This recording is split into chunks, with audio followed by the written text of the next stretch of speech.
Selamat bergabung dengan channel saya Kardi Pakpahan. Kali ini dalam rubrik hukum dengan topik urgensi kehadiran undang-undang perampasan aset tindak pidana dan undang-undang pembatasan uang kartal. Belum lama ini Menko Polhukam yaitu Mahfud MD mengedepankan yang terkait dengan transaksi keuangan mencurigakan atau transaksi keuangan janggal sekitar 349 triliun rupiah. Informasi ini mengemuka usai pemberitaan tentang kasus dari Rafael Alun Trisambono yang disebut juga dengan kasus RAT, mengemuka di berbagai media massa. Dalam pernyataan Menko Polhukam sebelumnya juga disampaikan bahwa kondisi korupsi saat ini sudah lebih gila dari masa Orde Baru. Korupsi sudah di mana-mana, begitulah isi pemberitaan yang terkait betapa masifnya praktek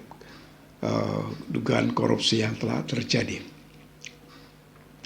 Terkait dengan hal tersebut,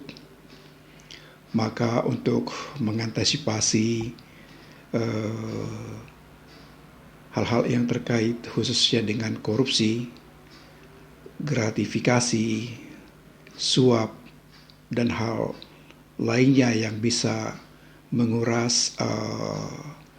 pendapatan negara perlu kiranya diantisipasi dengan baik. Salah satu upaya untuk itu adalah di dalam kerangka perlunya kehadiran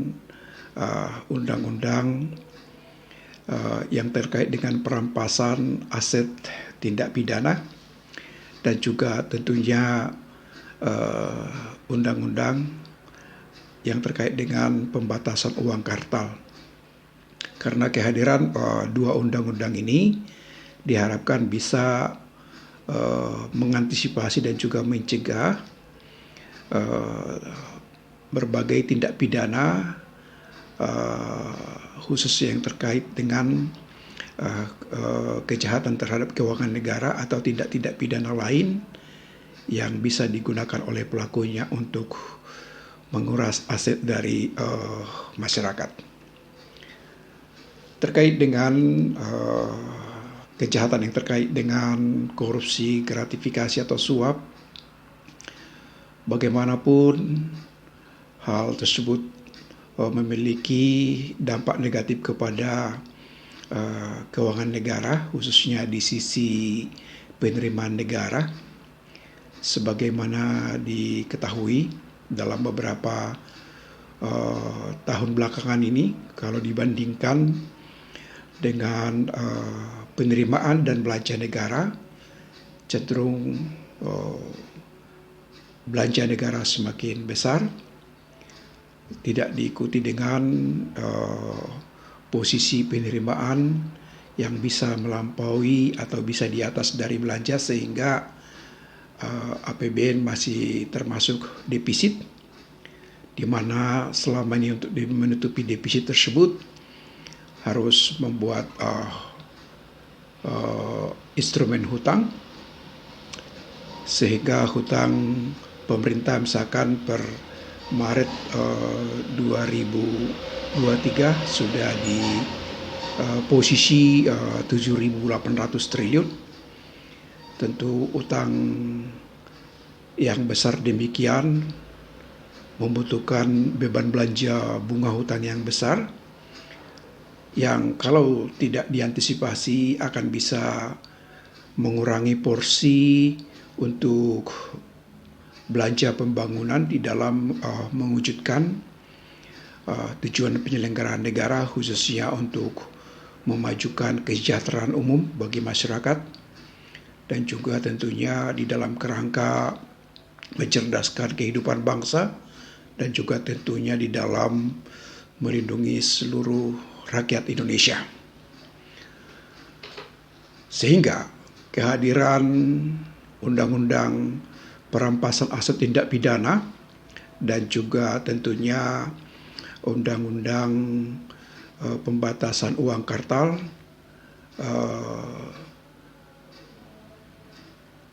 tampaknya mendesak dan penting di dalam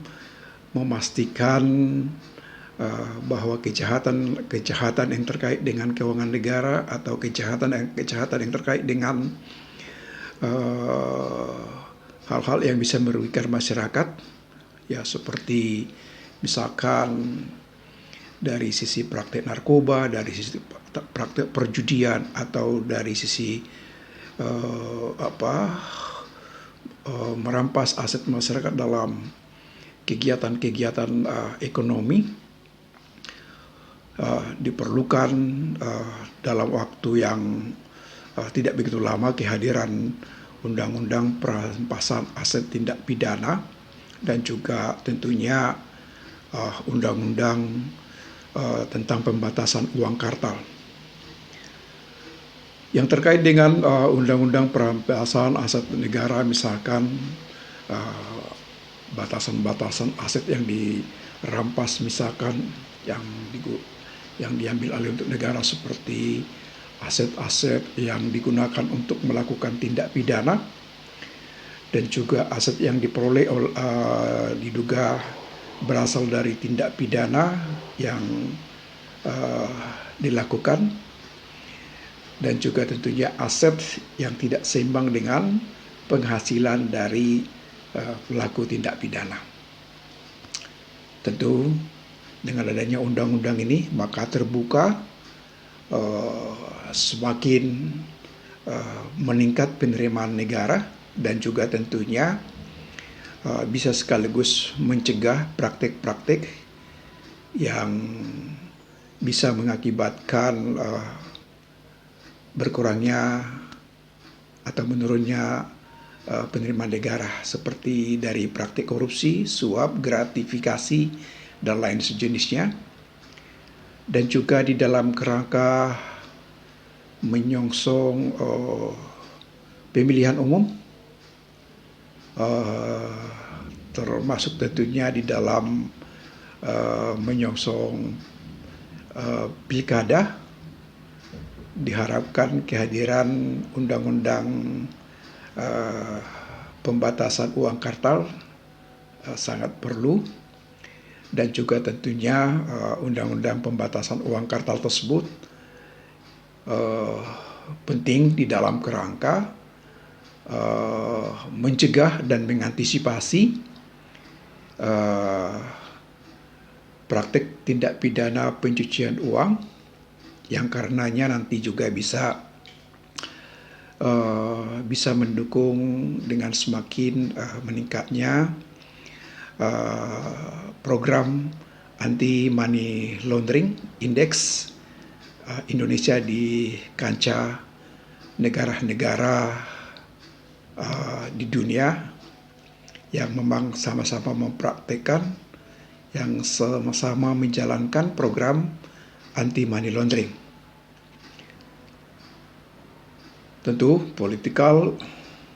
action tidak hanya lagi tentunya political will. Political action di dalam kerangka menghadirkan dua undang-undang ini, yaitu Undang-Undang Perampasan Aset Tindak Pidana dan juga Undang-Undang Pembatasan Uang Kartal, kiranya perlu dikedepankan oleh penyelenggara negara yang terkait dengan penyusunan undang-undang, yaitu khususnya pemerintah dan legislatif atau DPR, membuat kedua undang-undang tersebut menjadi skala prioritas untuk tahun 2023 ini, untuk kondisi yang semakin baik di dalam kerangka memastikan bahwa kejahatan-kejahatan terhadap keuangan negara dan juga kejahatan-kejahatan yang terkait dengan yang sifatnya merugikan masyarakat banyak akan bisa semakin diantisipasi, akan bisa semakin dicegah dengan kehadiran undang-undang perampasan aset tindak pidana dan juga undang-undang pembatasan uang kartal. Sekian dan terima kasih dari saya.